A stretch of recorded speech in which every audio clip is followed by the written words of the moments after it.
Meu nome é Lia Baron, integro a equipe do Laboratório de Produção e Gestão Cultural do IFRJ Nilópolis e convido vocês para mais um bate-papo do Café com Produção.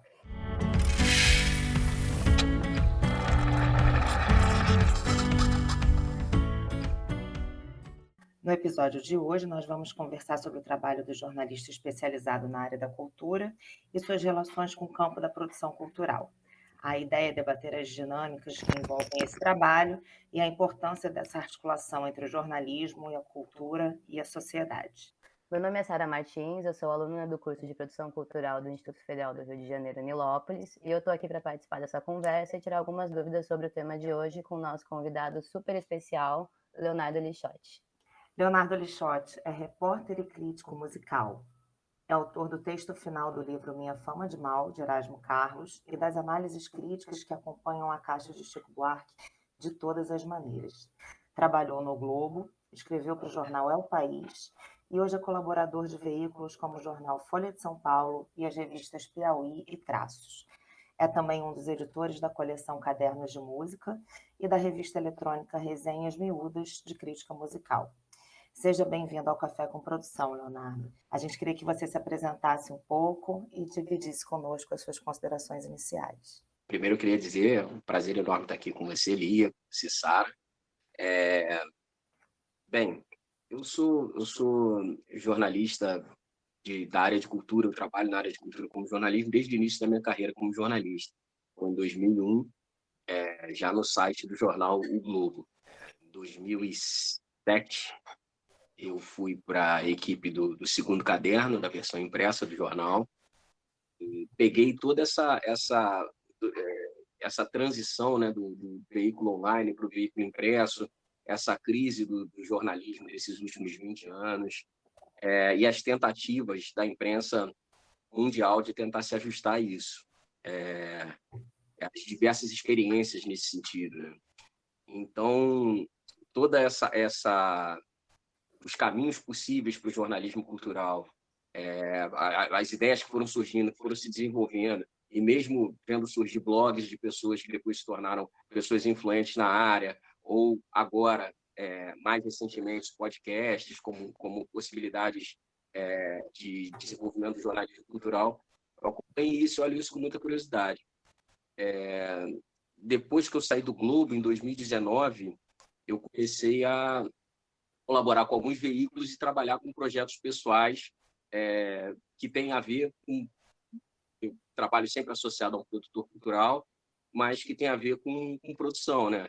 Assim, eu idealizei uma série de shows no Instituto Moreira Salles, que teve 2 shows apenas, porque a pandemia abortou o projeto.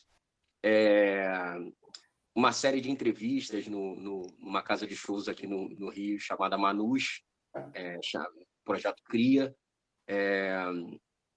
E agora, no final do ano, agora em setembro, na verdade, eu idealizei, junto com Daniela Nami, uma semana em homenagem a Dorival Caymmi, que a gente ganhou um edital no Museu da Imagem e do Som, e vai produzir isso em Rio das Ostras. Ou seja, e junto com isso, tem, como a Lia disse, né, tem a colaboração com o Jornal Folha de São Paulo, com a revista Traços, com a Piauí, eventualmente. Então, é isso.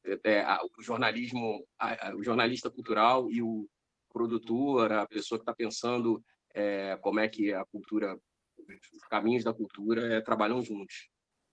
Muito bom, muito obrigada. É um prazer receber você, Leonardo, aqui com a gente e poder trocar essa ideia sobre jornalismo cultural e a relação do jornalismo com a produção. Vamos lá. No projeto Cria, você faz entrevistas com diversas personalidades da nossa música. Na sua opinião, qual a importância de criar essa ponte e promover uma aproximação entre os artistas e o público? A coisa da entrevista é muito interessante, que eu sempre gostei de música, né? Eu comecei com jornalismo musical, muito mais da jornalismo, obviamente, mas assim, ter caído nesse lugar é um lugar onde exatamente queria cair, porque eu sempre gostei muito de música, sempre quis escrever sobre música. E, obviamente, eu busquei isso e consegui alcançar isso. A a conversa, a entrevista, é um momento sempre que eu gosto bastante do processo. Assim, eu gosto muito de escrever, né? Eu sou jornalista fundamentalmente de texto, eu gosto muito de escrever, mas gosto muito da conversa, gosto muito da entrevista. E sempre achei esse processo fascinante de você conseguir fazer perguntas, muitas vezes, para pessoas que já deram muitas entrevistas, né? Assim, entrevistei nomes da MPB, assim, dessa geração que está fazendo 80 anos, 70 e pouco, 80 e alguma coisa, como Tom Zé, por exemplo. Assim, quando eu entrei na profissão, eles já tinham dado muito mais entrevista do que eu fiz até hoje. Então, você entrar numa conversa e conseguir arrancar coisas, e conseguir fazer com que a pessoa... Porque a entrevista, ela rende no momento em que a pessoa se sente convidada e se sente estimulada a estar naquela conversa. Mas eu nunca achei que esse processo... Eu não achava que esse processo podia atrair interesse de muitas pessoas além de mim. Mas fui convencido pela produtora do Manus, a Alessandra Debs. Ela me convenceu que isso poderia render uma série interessante de entrevistas lá, e eu levei isso para o palco. Assim, e a dinâmica é outra, né? Porque quando você está entrevistando uma pessoa, uma conversa cara a cara com a pessoa para escrever alguma coisa no jornal depois, você está... você guia aquilo, você tem que seduzir só aquela pessoa que está na sua frente. Ela tem que te achar interessante e tem que querer conversar com você, para a entrevista render. Quando você está com uma plateia na sua frente, você tem que fazer com que seja interessante para a pessoa e para a plateia. E havia uma expectativa na plateia, eu tenho certeza disso, de ouvir a pessoa cantar, na maior parte das vezes, de ouvir a pessoa cantar. Então, essa entrevista era entremeada com canções, e por mais que o papo tivesse interessante, eu tinha que saber que, olha, agora eu vou pedir uma música para essa pessoa, porque senão as pessoas vão começar a achar ruim. Mas eu acho muito bom, porque pelo retorno que eu tive depois, que eu tinha das pessoas ali na hora mesmo, muita gente não pensa, porque eu sempre pensei obsessivamente na coisa da canção, mas muita gente não pensa nisso e o que está por trás da canção, e uma conversa como essa permite que isso se revele. Então, muitas pessoas ficavam surpresas, era realmente instrutivo para aquelas pessoas que estavam ali acompanhando, para entender o que se passa por trás da canção, desde a inspiração até como é que se chega de um lugar, por que a escolha daquela determinada palavra, como é que se chega de um lugar de uma primeira versão até a versão final. Então, isso é bastante instrutivo mesmo. Permite que as pessoas comecem a olhar a canção de uma maneira mais rica e criarem suas próprias interpretações, criarem suas próprios mecanismos de criação a partir daquela interpretação da canção daqueles artistas, né? Léo, o que você acha que caracteriza ou diferencia o trabalho de um jornalista cultural? Assim, qual a diferença para os outros tipos ou modalidades de jornalismo? E o que você acha que são assim as vocações, os dons indispensáveis a um jornalista cultural? Tradicionalmente, né, o jornalismo cultural ele é mais leve, ou tem um atrativo maior, é menos árido do que o noticiário político, o noticiário econômico. E, nesse sentido, ele conversa muito com o jornalismo esportivo, né? Porque ele envolve paixões, envolve entretenimento. Então, se você simplesmente...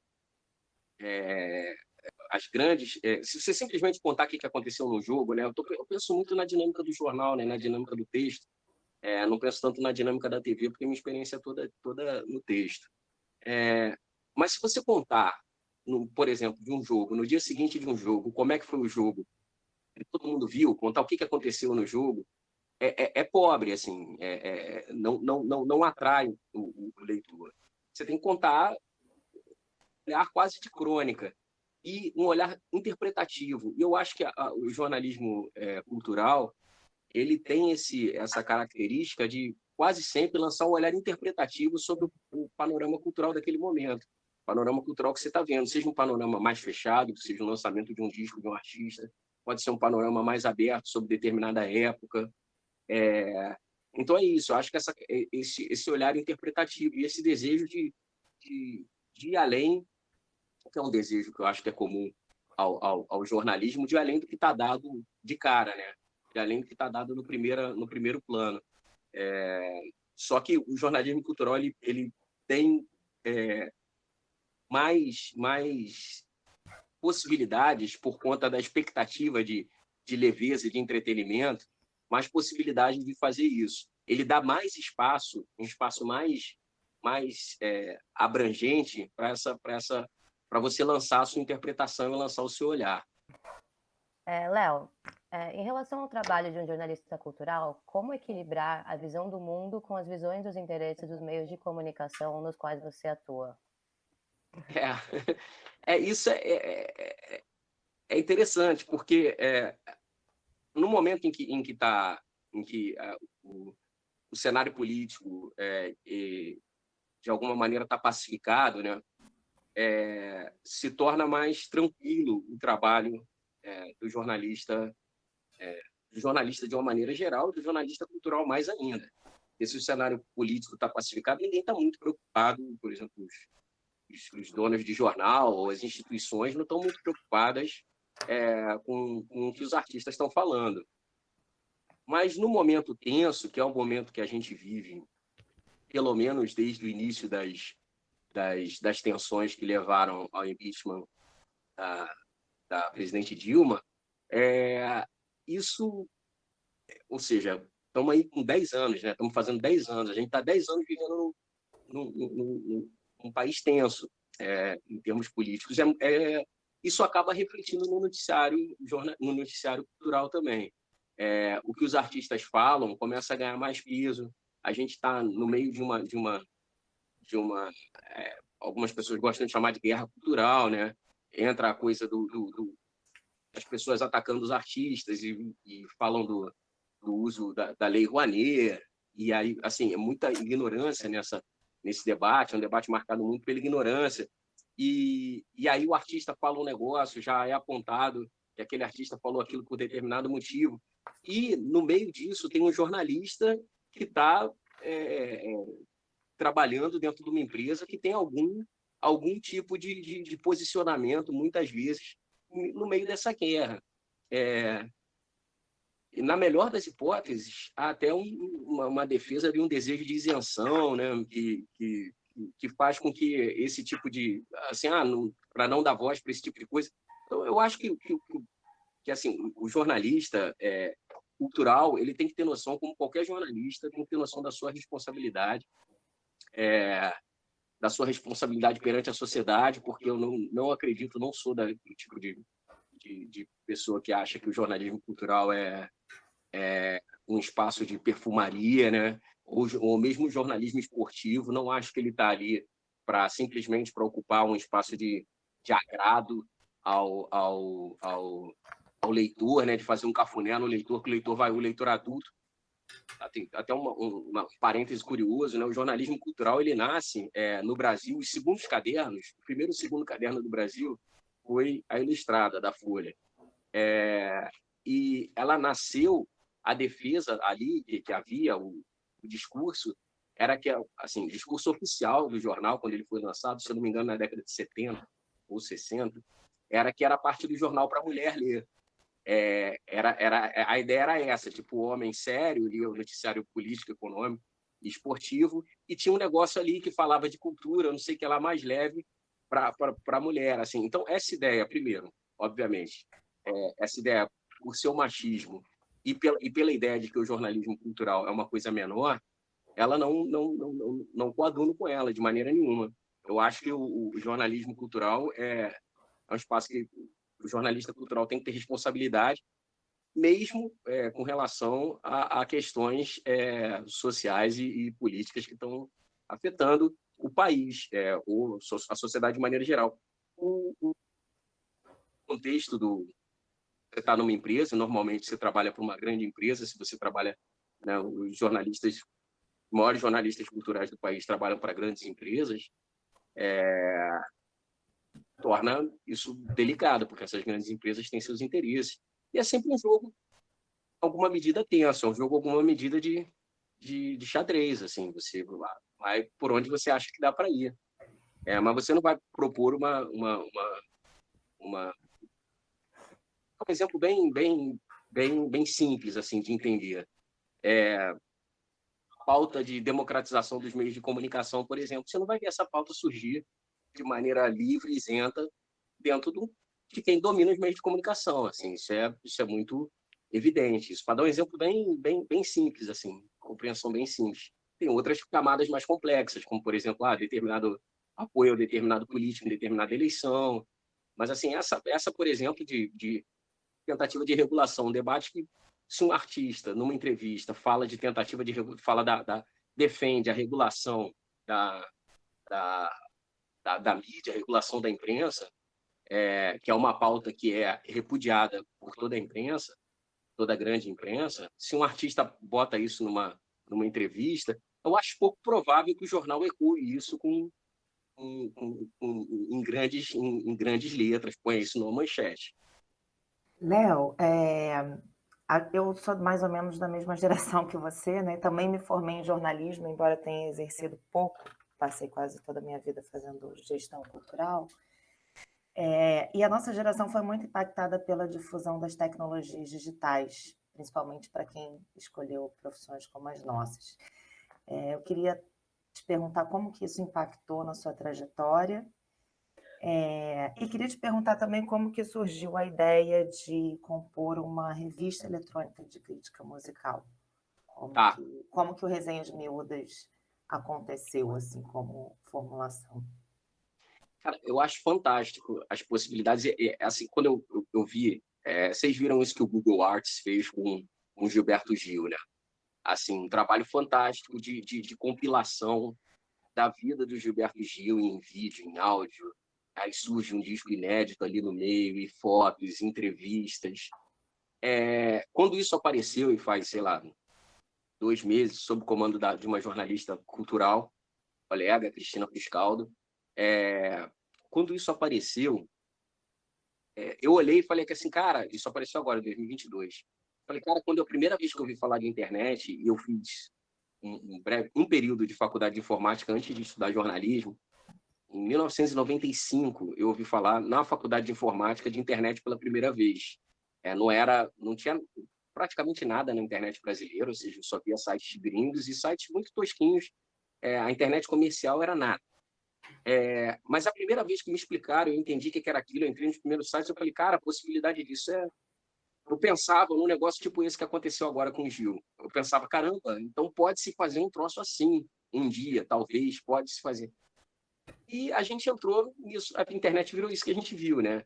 Assim, sobretudo a partir da eclosão das redes sociais, ela virou uma explosão de vaidades e de verdades e uma pobreza, uma superficialidade. Eu não quero parecer moralista, não, mas porque assim a cultura dos memes é muito esperta, várias manifestações, e ali acompanha a políticas públicas sobre cultura, várias manifestações de cultura popular, elas surgem nesse ambiente das redes sociais. Assim, o passinho é um fenômeno, por exemplo, só para citar um exemplo bem evidente, o passinho é um fenômeno digital, ou seja, o passinho ele não surge na rua, o passinho ele surge com as pessoas dançando sozinhas e postando seus vídeos e as outras acompanhando.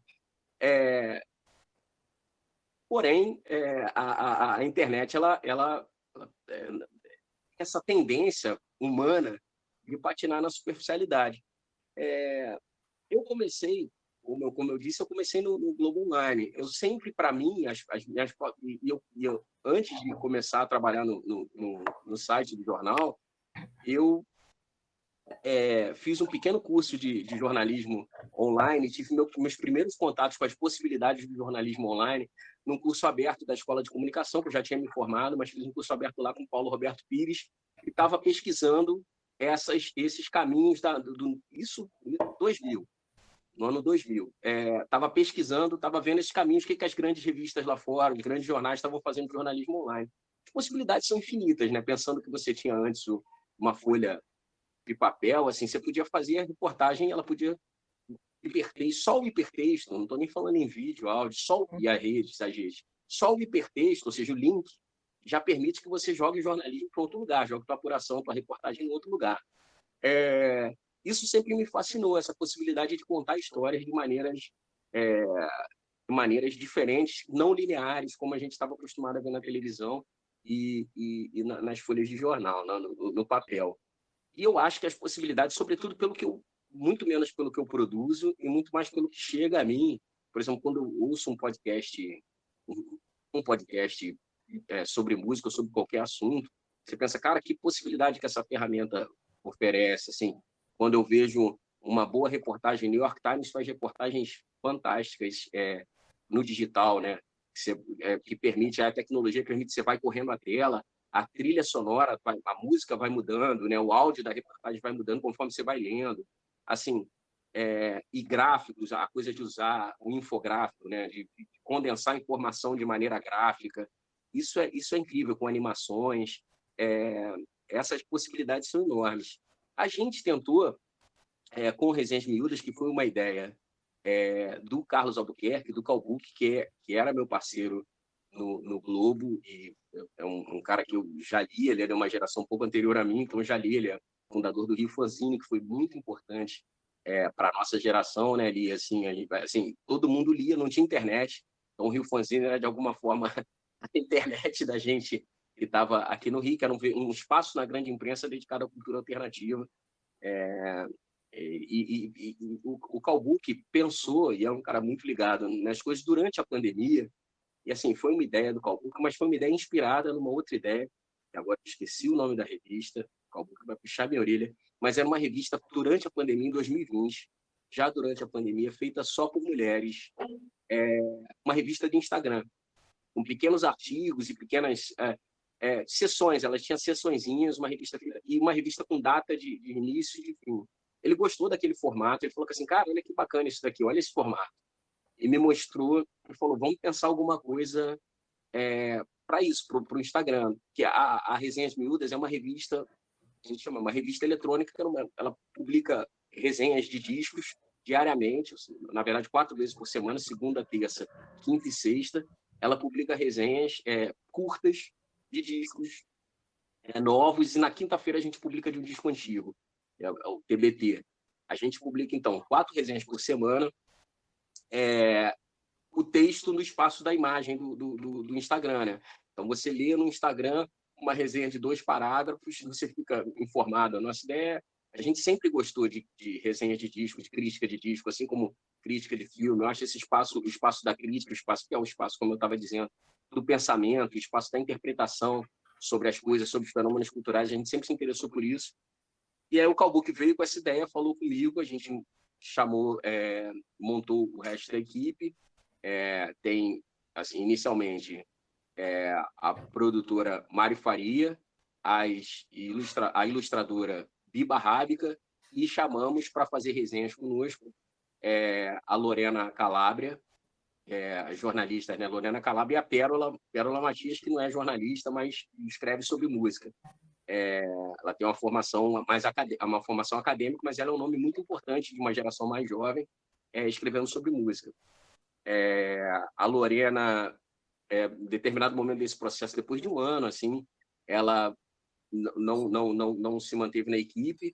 A Lorena saiu por conta de trabalho, não sei o que lá, mas está sempre próxima da gente. A gente está editando um livro, então, do nosso primeiro ano de resenhas, e as resenhas da Lorena estão lá. E agora a equipe tem a Camille Viola, que é outra jornalista, uma jornalista da minha geração, que trabalha com música também há muito tempo, e estava nessa equipe que fez essa história do Gilberto Gil. E a ideia é essa, a ideia é a gente poder falar de música. Eu vejo tem algumas revistas nesse sentido, nenhuma de resenha, assim, direto só de resenha, mas algumas revistas de música e de informação sobre os discos que estão sendo lançados no Instagram também. Eu lembro, por exemplo, de um formato que o Pedro Alexandre Sanches fez há muitos anos no Twitter, de fazer uma audição. Ele marcava uma hora, eu achava isso fantástico, ele marcava uma hora para as pessoas ouvirem um disco juntas, E aí falava, ó, vamos dar play a hora tal. Saiu o disco novo, sei lá, do Erasmo Carlos. 7 horas da noite, quinta-feira, a gente dá play. Aí dá play e ficar no Twitter comentando, como se estivessem juntos, em tempo real, o comentário de alguém que tem um estofo de crítico musical. Ou seja, as possibilidades são muitas. Você vê as coisas aparecendo sem parar. Então, eu acho que isso é animador, eu acho, para quem tá chegando.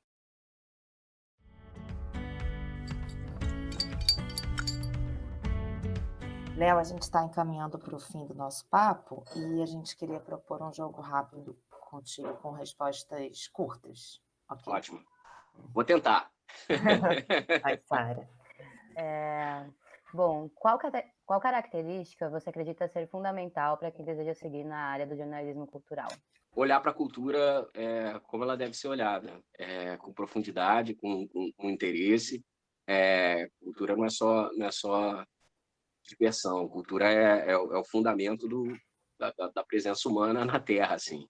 Então, é olhar para a cultura dessa forma. Eu acho que é importante que se olhe para a cultura com seriedade. Legal. Para você, qual que é a importância social do jornalismo cultural? O Gil fala um negócio, né? Quando ele estava no ministério, ele falou um negócio que tem que parar de pensar que cultura é luxo, né? Que cultura é um negócio que vem depois de que você tem um fundamento. Falo, cultura é feijão com arroz. Então, a cultura ela é fundamental para a gente pensar o lugar que a gente está e essa é a importância do jornalismo cultural, iluminar esse lugar, que as discussões do momento, as questões do momento, o primeiro lugar em que elas têm que surgir é esse, e depois elas desenvolvem, né, no sentido das políticas, e têm seus reflexos econômicos, mas o primeiro lugar em que as discussões, o radar está ligado é na área da cultura, o jornalista cultural tem que saber disso. E você teria alguma palavra, alguma dica, algum conselho para as pessoas, enfim, todos os profissionais da cultura que estão se encaminhando agora para atingir o mercado? Eu acho que tudo alimenta, eu acho que é se alimentar do máximo de fontes que você puder. Quando eu falo fontes, estou falando de discos, estou falando de livros, eu estou falando de coisas que não se considera que hoje podem não ser consideradas produtos culturais nobres, mas se o teu olhar está naquilo, o teu interesse está naquilo, pensa naquilo, estuda aquilo, tentar entender as coisas mais do que saber das coisas, assim, tentar entender de onde elas vêm, como é que elas funcionam. Um exemplo muito breve, hoje, de alguma maneira, a minha profissão envolve, por exemplo, saber coisas de funk que eu sei, porque quando eu tinha 12 anos, eu ficava escutando funk pro desespero da minha mãe, eu ficava escutando os programas do Marlboro, o funk nascente. Quando eu falo 12 anos, eu estou falando 1989, ou seja, no ano de lançamento do Funk Brasil 1, primeiro disco de funk com letras em português, tarará. E eu ficava, minha mãe, assim, falava aquilo, e eu realmente não pensava naquilo como um caminho profissional. Eu só queria me divertir com aquilo. Assim, mas as coisas estão ali. Então, coisas que eu uso hoje no meu trabalho, eu aprendi ali com 12 anos ouvindo isso, ou ouvindo quando eu pegava as fitas do meu pai para ouvir as músicas dos pagodes da geração do Cacique de Ramos, por puro prazer e o desejo de conhecer, o desejo de entender aquilo. Então, eu acho que é isso. Se lança nas coisas, tenta entender as coisas, porque os caminhos estão indefinidos, os caminhos estão abertos.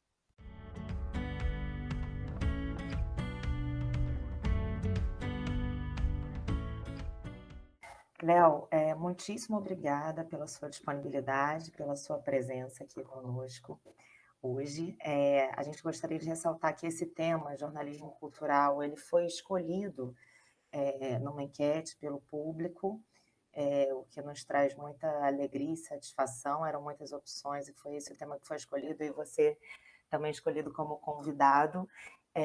Eu fico muito feliz por isso, porque sempre considero que os espaços de discussão e conexão entre jornalismo, mídia e cultura são escassos, e, no entanto, são estratégicos, né? Então, quanto mais a gente conseguir conversar sobre isso, melhor. A gente queria, além de te agradecer, abrir aqui um canal para você fazer as suas considerações finais. Queria agradecer muito, também fico muito feliz de não só de ter sido convidado aqui para conversar sobre o tema, mas o tema ser considerado um tema importante, um tema que mereça ser debatido.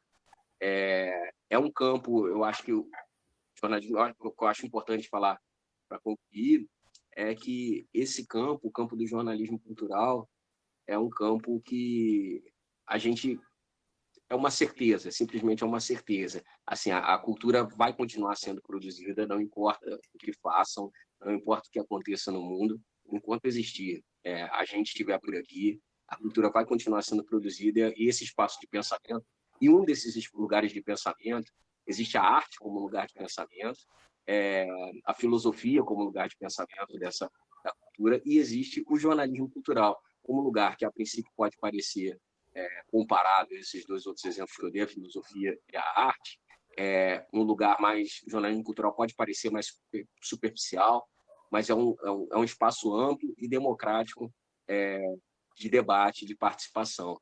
Então, eu acho que é fundamental nesse sentido, que muitas vozes podem ser ouvidas dentro do jornalismo cultural e a gente está no momento que precisa ouvir muitas vozes para que a gente possa avançar para um lugar melhor.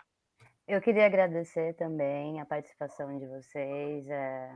Queria lembrar que esse projeto é do Laboratório de Produção e Gestão Cultural do Instituto Federal do Rio de Janeiro, Nilópolis, em parceria com a turma de Desenvolvimento Orientado de Projeto. E acho que ficamos por aqui, gente. Muito obrigada e até a próxima.